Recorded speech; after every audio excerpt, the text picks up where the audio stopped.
Hello guys, तो आज हम पढ़ने जा रहे हैं इंट्राओकुलर लेंस। सबसे पहले इसकी थोड़ी इंटरेस्टिंग हिस्ट्री देखते हैं। इंट्राओकुलर लेंस के आने से पहले जब किसी कैटरेक्ट पेशेंट का क्लाउडी लेंस निकाला जाता था तो उसकी जगह कुछ भी नहीं रखा जाता था। यानी पेशेंट सीधा एफेकिक बन जाता था और उन्हें थोड़ा बहुत देखने के लिए भी बहुत बड़े, हैवी और थिक एफेकिक ग्लासेस पहनने पड़ते थे।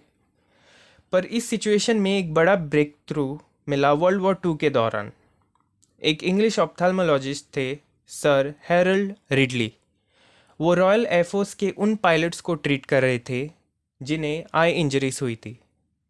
जब भी स्पिटफायर और हरिकेन फाइटर प्लेन्स क्रैश या शॉट होते थे तो उनकी कॉकपिट कैनपी शैटर हो जाती थी और उसके प्लास्टिक पार्टिकल्स पायलट्स की आंखों में घुस जाते थे। यहाँ सर रिडली ने एक कमाल की चीज़ नोटिस की।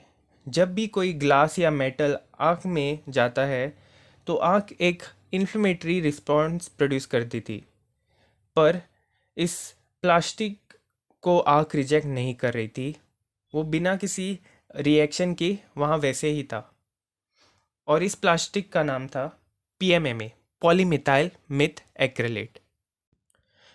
बस यहीं से सर रिडली के दिमाग में एक आइडिया आया। उन्होंने सोचा क्यों ना हम इस पीएमएमए प्लास्टिक को एक ह्यूमन लेंस की शेप दें और कैटरेक्ट सर्जरी के दौरान इसे आँख के अंदर ही रिप्लेस कर दें। इस बिल्कुल नए आइडिया के साथ उन्होंने शुरू किया एक टॉप सीक्रेट प्रोजेक्ट जिसका नाम रखा गया आर्टिफिशियल लेंटिकुलस।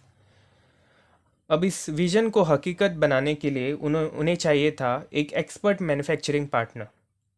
इसीलिए उन्होंने हाथ मिलाया एक मशहूर ब्रिटिश ऑप्टिकल कंपनी रेनर के साथ।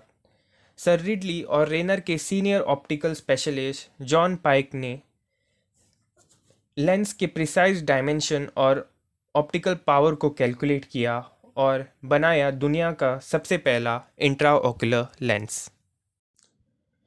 इंट्राओकुलर लेंस का प्राइमरी यूज़ कैटरेक्ट सर्जरी के बाद एफेकिया को करेक्ट करने के लिए होता है।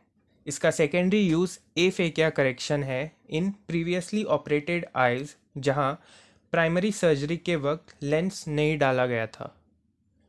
एनाटॉमिकल प्लेसमेंट साइट के बेसिस पर इंट्राओकुलर लेंस को तीन मेन कैटेगरीज में क्लासिफाई किया जाता है: ACIOL, which is anterior chamber IOL, iris supported IOL, and PCIOL, which is posterior chamber IOL.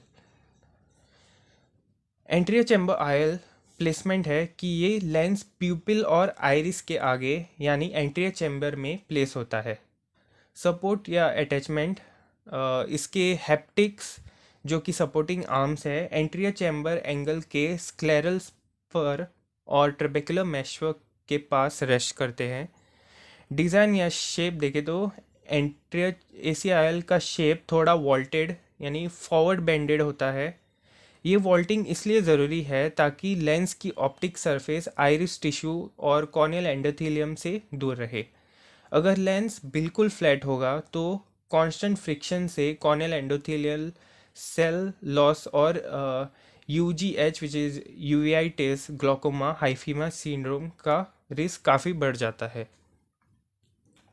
Iris supported oil placement है, ये लेंस आइरिस टिश्यू के एंटीरियर या पोस्टीरियर सरफेस के ऊपर फिक्स किया जाता है। सपोर्ट या अटैचमेंट देखा जाए तो इसकी सबसे कॉमन मैकेनिज्म है आइरिस क्लॉज डिज़ाइन। इसमें लेंस को दोनों साइड पर पिंसर्स लाइक क्लॉ होते हैं जो सर्जिकल टूल की मदद से mid peripheral non reactive iris stroma tissue के थोड़ा सा एनक्लेव या फिर पिंच करके वहाँ फिक्स हो जाता है। यहाँ बिना किसी सूचर के आइरिस पर सिक्योरली बैठ जाता है। डिज़ाइन या शेप देखा जाए तो इसका हैप्टिक डिज़ाइन क्रैब क्लॉ जैसा होता है जो स्ट्रिक्टली टिश्यू को पिंच करने के लिए कस्टमाइज़ किया गया है। इसका वॉल्ट पीछे की तरफ है या न्यूट्रल होता है ताकि एंटीरियर चैम्बर की डेप्थ मेंटेन रहे और इसकी नॉर्मल फिजियोलॉजिकल आइरिस की नॉर्मल फिजियोलॉजिकल प्यूपिलरी मूवमेंट को ब्लॉक ना हो। Posterior chamber oil PCIOL placement है कि ये लेंस आइरिस के पीछे यानी पोस्टीरियर चैम्बर में प्लेस होता है। ये सबसे ज़्यादा फिजियोलॉजिकल और आइडियल पोजीशन है। सपोर्ट या अटैचमेंट देखा जाए तो ये दो जगह प्लेस हो सकता है।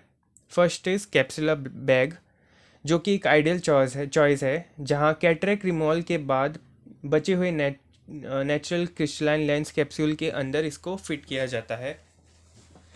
Second is ciliary sulcus. अगर पोस्टीरियर कैप्सूल रप्चर हो पर एंटीरियर कैप्सूलर रिम इंटैक्ट हो तो इसे आइरिस के ठीक पीछे और सिलेरी बॉडी के आगे यानी कि सल्कस स्पेस में रेस्ट किया जाता है।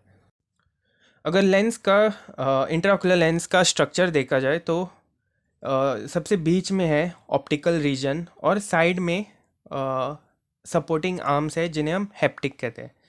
सो ये ऑप्टिकल रीजन का डायमीटर है 5 to 7 mm और टोटल इंट्राओकुलर लेंस का डायमीटर है 11 to 14 mm। और ऑप्टिकल रीजन में होल्स होते हैं। सो ये इंट्राओकुलर लेंस को पोजीशन करने में मदद करते हैं। Next will see materials we have non foldable material and foldable material. Non foldable material में है PMMA पॉलीमिथाइल मेथैक्रिलेट, जिसका रिफ्रैक्टिव इंडेक्स है 1.491। और फोल्डेबल इंट्राओकुलर लेंस में हमारे पास है सिलिकॉन और एक्रेलिक। सिलिकॉन की रिफ्रैक्टिव इंडेक्स है 1.41 to 1.46 और एक्रेलिक की रिफ्रैक्टिव इंडेक्स है 1.55। अगर शेप देखा जाए तो we have biconvex, convexo plano और meniscus. As we have square और राउंडेड।